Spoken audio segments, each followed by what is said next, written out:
యెషయా గ్రంథము 55వ అధ్యాయము. పేదలకు భోజనము. దప్పిక గొనిన వారెల్లరూ నీటి చెంతకు రండు. ధనము లేని వారు వచ్చి ధాన్యము గొని ఆరగింపుడు.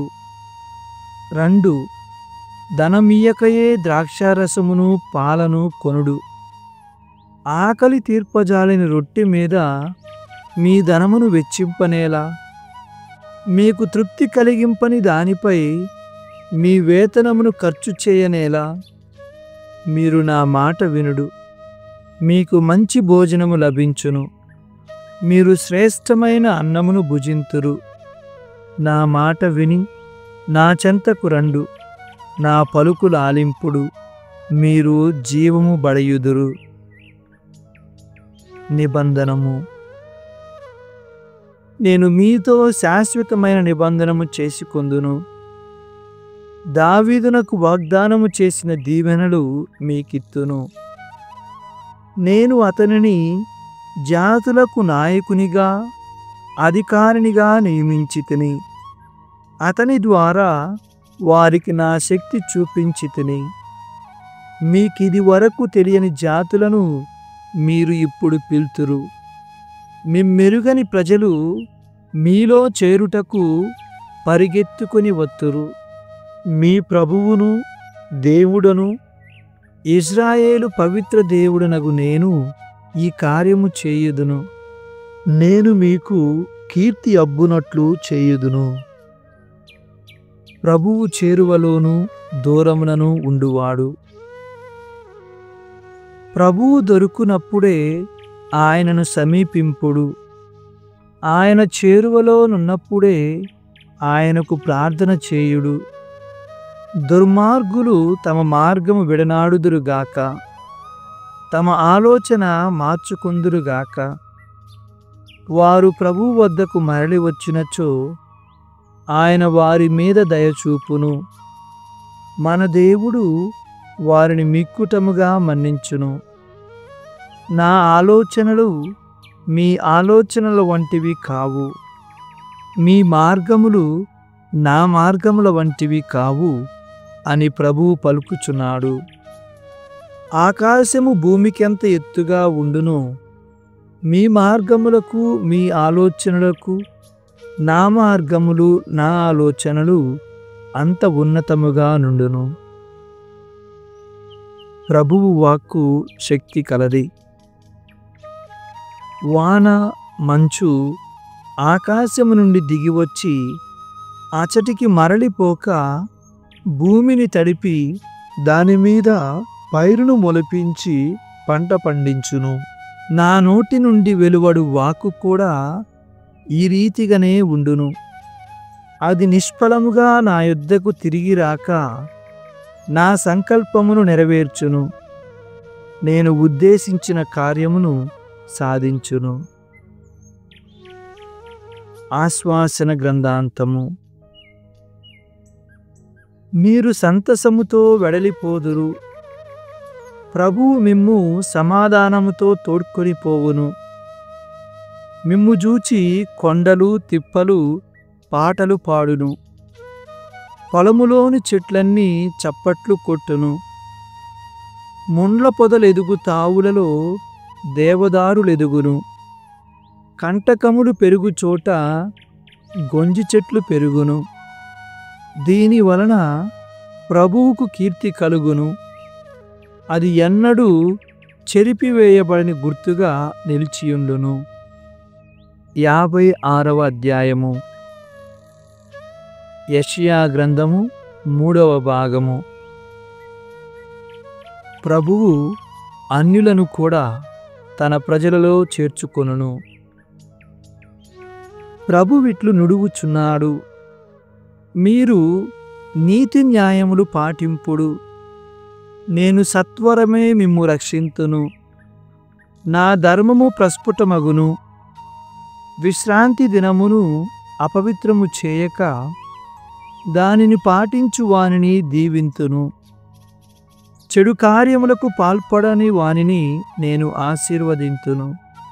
ప్రభు ప్రజలలో చేరిపోయిన అన్యజాతి జనుడు ఎవడు ప్రభువు తన ఆరాధన సమాజము నుండి నన్ను బహిష్కరించును అని తలంపకుండునుగాక.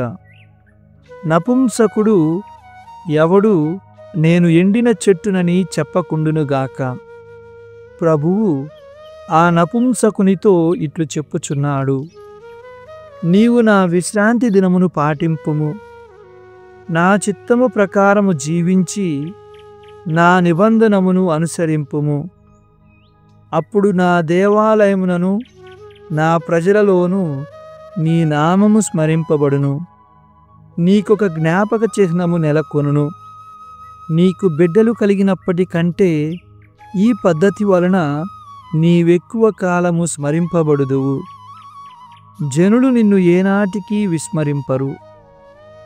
ప్రభువు ప్రజలలో చేరి ఆయనను ప్రేమించి సేవించి ఆయన విశ్రాంతి దినమును పాటించి నిబంధనమును అనుసరించెడు అన్యజాతి ప్రజలకు ప్రభువిట్లు చెప్పుచున్నాడు, నేను మిమ్ము నా పవిత్ర పర్వతముకు కొనివత్తును.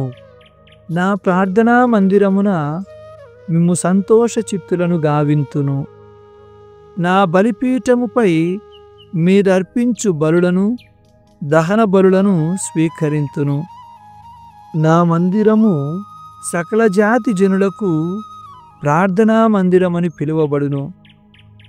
ఇశ్రాయేలును ప్రవాసము నుండి కొనివచ్చిన ప్రభువైన దేవుడు అన్యజనులను కూడా తీసుకొని వచ్చి ఆ ఇశ్రాయేలీయులతో చేర్చుదునని ప్రమాణము చేయుచున్నాడు. యూదా నాయకుల అయోగ్యత. ప్రభువిట్లనుచున్నాడు, అడవిలోని క్రూర మృగములారా మృంగివేయుటకు రండు. ఇజ్రాయేలుకు కావలి కాయువారు గ్రుడ్డివారు, వారికేమీ తెలియదు. వారు మూగ కుక్కల వలె మొరగలేరు. వారు పరుండి కలలుగాంతురు. నిద్ర వారికి పరమప్రీతి. కుక్కలు తిండికి ఆతురపడును, ఎంత తినినా వాటికి తృప్తి ఉండదు. కాపరులట్టివారే, దేనిని విచక్షణతో చూడలేరు. వారిలో ప్రతివాడు తన దారి తాను చూచుకొనును, స్వలాభమునే కోరును. మనము ద్రాక్ష సారాయము కొనివత్తము, ఘాటైన మద్యము సేవింతము. నేటి కంటే రేపు ఇంకా మెరుగుగా ఉండునని వారు పలుకుచున్నారు. యెహెజ్కేలు గ్రంథము 16వ అధ్యాయము. యెరూషలేము ద్రోహము. ప్రభువాని నాతో ఇట్లనెను, నరపుత్రుడా, యెరూషలేము చేసిన హేయమైన కార్యములను దాని దృష్టికి తీసుకొని రమ్ము. యావే ప్రభువునైన నేను యెరూషలేముతో ఇట్లు చెప్పుచున్నానను, నీవు కనాను మండలమున జన్మించితివి. నీ తండ్రి అమోరీయుడు, నీ తల్లి హిత్తీయురాలు. నీవు పుట్టినప్పుడు ఎవరునూ నీ బొడ్డును కోయలేదు, నిన్ను స్నానము చేయింపలేదు. నీ చర్మమునకు ఉప్పు రుద్ది నిన్ను పొత్తిగుడ్డలతో చుట్టలేదు. ఎవరునూ నీపై దయచూపి ఈ పరిచర్యలు చేయలేదు. నీవు జన్మించినప్పుడు ఎవరునూ నిన్ను అనురాగముతో చూడక బయటి పొలమున వదిలివేసిరి. అప్పుడు నేను నీ ప్రక్కగా పోవుచు నీవు నీ నెత్తురులోనే పడి తన్నుకొనుచుండుటను చూచితిని. నీవు నెత్తురులో మునిగియుంటివి, కాని నేను నీవు బ్రతుకునట్లు చేసితిని. నీవు పొలములోని మొక్కవలే చక్కగా పెరుగునట్లు చేసితిని. నీవు పెరిగి యుక్త వయస్సునకు వచ్చితివి. నీ స్తనములు పుష్టి చెందెను, నీ శిరోజములు పెరిగెను. కాని నీవు దిగంబరవై యుంటివి. నేను మరలా నీ ప్రక్కగా పోవచ్చు నీకు వలపు పుట్టు కాలము వచ్చినదని గ్రహించి తిని, దిగంబరవయ్యున్న నిన్ను నా వస్త్రముతో కప్పి నీకు మాట ఇచ్చి తిని. నేను నీతో నిబంధన చేసి కొనగా నీవు నా దానవైతివి. ఇది యావే ప్రభువునైనా నా పలుకు.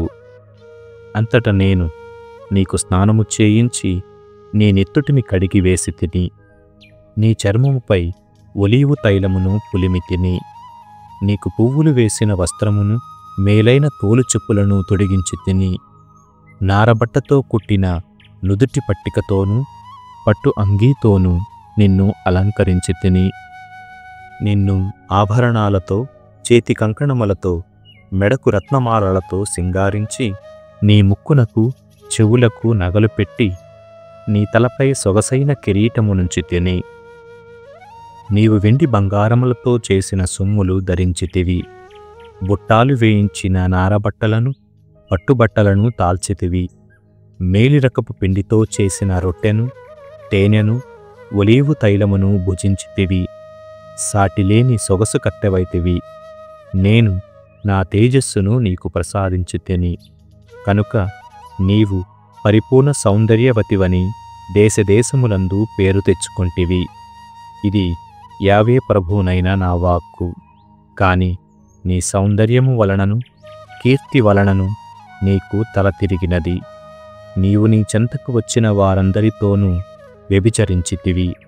నీవు నీ వస్త్రములలో కొన్ని తీసి చిత్రముగా అలంకరింపబడిన ఉన్నత స్థలములను ఏర్పరచి వాటి మీద పండుకొని వ్యభిచారము చేసితివి. అట్టివిక జరగనివి. నేను నీకిచ్చిన వెండి బంగారు నగలతో పురుష విగ్రహములను చేసి వానితో క్రీడించితివి. బుట్టాలు వేసిన నీ దుస్తులను ప్రతిమలకు తొడిగితివి.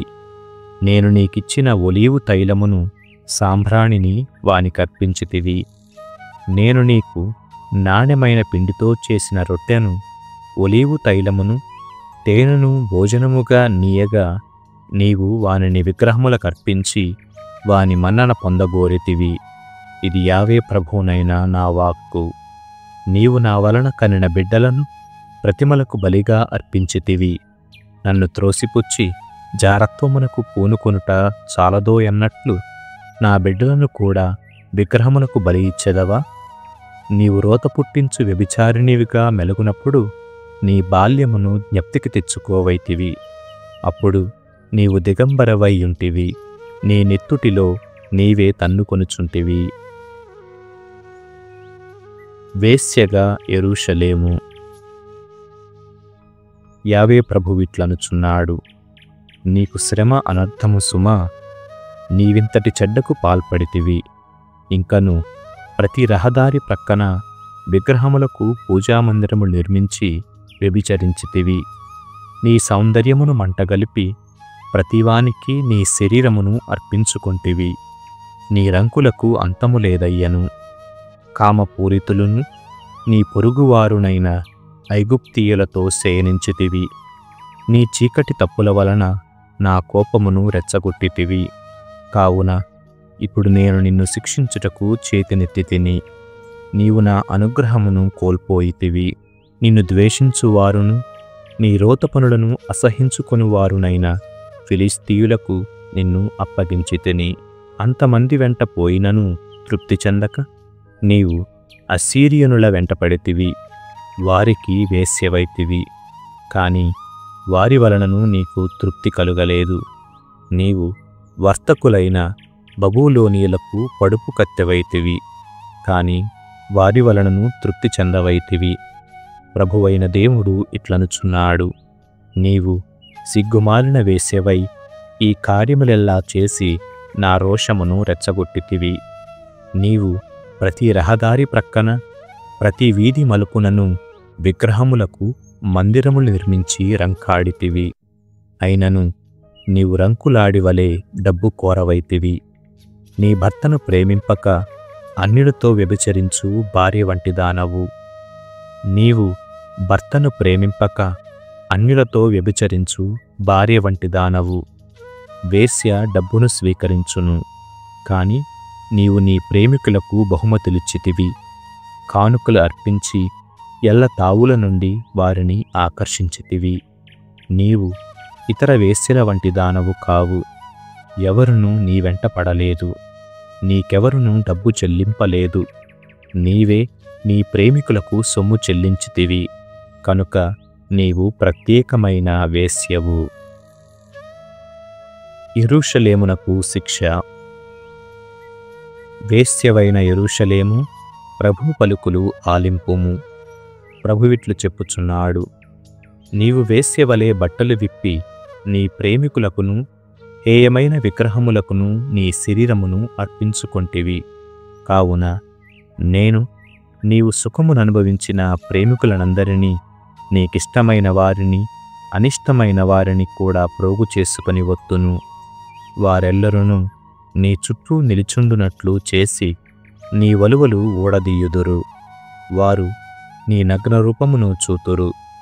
నీ రంకులకును నీ హత్యలకును నేను నిన్ను దండింతును. మహాకోపముతోనూ దోషముతోనూ నీకు మరణశిక్ష విధింతును. నిన్ను నీ ప్రేమికులకు అప్పగింతును. వారు నీవు రంకాడిన తావులనెల్లా, అనగా నీవు కట్టిన గుళ్లను నిలబెట్టిన బలిపీఠములనెల్లా కూలద్రోసి నాశము చేయుదురు. నీ బట్టలను నగలను తీసివేసి నిన్ను దిగంబరను చేయుదురు. వారు నీ మీదికొక గుంపును తీసుకుని వచ్చి నీపై రాళ్ళు రువ్వింతురు. నిన్ను కత్తితో నరకుదురు. నీ ఇండ్లను తగులబెట్టుదురు. నీవు దండనమును అనుభవించుచుండగా చాలామంది స్త్రీలు చూతురు. నేను నీ వేశ్యావృత్తిని, నీవు నీ ప్రియులకు బహుమతులు ఇచ్చుటను తుదిముట్టింతును. దానితో నా ఆగ్రహము చల్లారును, నేను శాంతింతును. అటు పిమ్మట నేను కోపమును రోషమును తెచ్చుకొనను. నీవు బాలికవుగానున్నప్పుడు నేను నిన్నెట్లాదరించి తినో మరచిపోయితివి. నీ చేయిదముల ద్వారా నా కోపమును రెచ్చగొట్టితివి. కనుక నేను నీకు తగిన శాస్తి చేసి తిని, నీది హేయమైన కార్యములతో పాటు అపవిత్ర కార్యములను కూడా చేసితివి కదా. ఇవి యావే ప్రభువునైన నా పలుకులు. తల్లివలే తనయ. యెరూషలేము, తల్లివలే తనయ అను సామెతను ప్రజలు నీకు వర్తింపచేయుదురు. నీవు నీ తల్లికి తగిన తనయవు. ఆమె తన భర్తను పిల్లలను అసహ్యించుకొనెను. నీవు నీ తోబుట్టువులకు సాటిదానవు. వారు తమ భర్తలను పిల్లలను అసహ్యించుకొనిరి. నీ తల్లి హిత్తీయురాలు, తండ్రి అమోరీయుడు. నీ అక్క ఉత్తరముననున్న సమరియా నగరము, ఆమె కుమార్తెలు. నీ చెల్లెళ్ళు దక్షిణముననున్న సొదొమ నగరము, ఆమె కుమార్తెలు. నీవు నీ తోబుట్టువుల మార్గములో నడిచి వారి వలె హేయమైన కార్యములను చేయుటతో సరిపెట్టుకొంటివా? లేదు. అనతి కాలములోనే నీ దుష్కార్యముల ద్వారా వారిని మించిపోయితివి. యావే ప్రభువునైన నేను చెప్పుచున్నాను, వినుము. సజీవుడనైన నా తోడు, నా సోదరి అయిన సొదొమ పట్టణము, ఆమె కుమార్తెలు, నీవు నీ కుమార్తెలు చేసినన్ని దుష్కార్యములు చేయలేదు. నీ చెల్లెలైన సొదొమ, ఆమె కుమార్తెల పాపములు ఏవనగా పొగరు, తిండిబోతుతనము, పనిపాటలు లేక సుఖముగా నుండుట. అవి దీనులను దరిద్రులను పట్టించుకోలేదు. అవి తలబిరుసుతనముతో నేను అసహ్యించుకొని కార్యములు చేసెను. కనుక నేను వానిని నాశము చేసి తిని. ఈ సంగతి నీకును తెలియును. నీవు చేసిన పాపములో సమరియా సగము కూడా చేయలేదు. నీవు దానికంటెను హేయమైన పనులు చేసితివి. నీ రోత పనులతో పోల్చినచో నీ తోబుట్టువులు నిర్దోషులేమోయని అనిపించును. ఇప్పుడు నీవు నీ అవమానమును భరింపుము. నీ తప్పులెంత ఘోరమైనవనగా నీతో పోల్చినచో నీ అక్క చెల్లెండ్రు నిర్దోషులు. నీ అక్క చెల్లెండ్రు నీకంటే విశుద్ధురాండ్రు. కనుక నీవు వెలవెలాబోయి సిగ్గుచెందుము. సొదొమ సమరియా నగరాలకు మంచి రోజులు. యెరూషలేము, నేను సమరియాను దాని కుమార్తెలను, సొదొమను దాని కుమార్తెలను వృద్ధిలోనికి తెత్తును. నిన్ను కూడా వృద్ధిలోనికి తెత్తును. నీ కార్యములకు గాను నీవు సిగ్గుపడుదువు. నీ అవమానముతో పోల్చినచో నీ తోబుట్టువులు మంచివారుగా చలామణి అయ్యెదరు. సమరియా దాని కుమార్తెలు, సొదొమ దాని కుమార్తెలు మరలా పెంపు చెందును. అట్లే నీ కుమార్తెలతో పాటు నీవును పెంపు చెందుదువు. నీవు పూర్వము అహంకారముతో నీ చెల్లెలైన సొదొమును గేలి చేసితివి. నీ పాపములు బట్టబయలు కాకముందు ఆమెనెగతాళి చేసితివి. ఇప్పుడు నీవును ఆమె వంటి దానవైతివి. నిన్ను ద్వేషించు ఎదోమీయులు, ఫిలిస్తీయులు, ఇంకను నీ పొరుగుననున్న ఇతరులు నిన్ను చూచి నవ్వుచున్నారు. నీవు చేసిన హేయమైన కార్యములకును అపవిత్ర క్రియలకును శిక్షను అనుభవింపుము. శాశ్వత నిబంధనము. ప్రభువైన యావే ఇట్లు చెప్పుచున్నాడు, నీ దుష్టవర్తనమునకు తగినట్లే నేను నిన్ను దండింతును. నీవు నీ ప్రమాణమును నిలబెట్టుకోవైతివి, నా నిబంధనమును మీరితివి. కాని నీవు బాలికవుగా ఉన్నప్పుడు నేను నీతో చేసుకొనిన ఒడంబడికను స్మరించుకొని ఇప్పుడు నీతో శాశ్వతమైన నిబంధనము చేసుకొందును. నీవు నీ అక్కను చెల్లెలిని నా చెంతకు తీసుకుని వచ్చినప్పుడు నీ ప్రవర్తనమును తలంచుకొని సిగ్గుపడుము. నేను నీతో చేసుకునిన నిబంధనమున ఈ కార్యము చేయుదునని చెప్పకుండాను ఇట్లు చేయుదును. నేను నీతో చేసుకొనిన నిబంధనమును నూతనపరతును. అప్పుడు నీవు నేను ప్రభువునని గ్రహింతువు. నేను నీ అపరాధములెల్లా మన్నింతును. కాని నీవు వానిని జ్ఞప్తికి తెచ్చుకొని సిగ్గుపడి నోరు విప్పజాలవు. ఇది యావే ప్రభువునైన నా వాక్కు. సామెతల గ్రంథము 13వ అధ్యాయము. విఘ్నత కలిగిన కుమారుడు తండ్రి దిద్దుబాటును అంగీకరించును, కాని పొగరుబోతు మందలింపును లెక్క చేయడు. మంచివాడు తన వాక్కు వలన సత్ఫలమును అనుభవించును, చెడ్డవాడు దౌర్జన్యము చేయుటకే కాచుకొనియుండును. నోటిని అదుపులో పెట్టుకొనిడివాడు జీవమును బడయును, తెగవాగెడివాడు బ్రతుకును కోల్పోవును. సోమరిపోతు అన్నమును ఆశించును కాని వానికి తిండి దొరకదు, కష్టించి పనిచేయు వానికన్నీయు సమృద్ధిగా లభించును.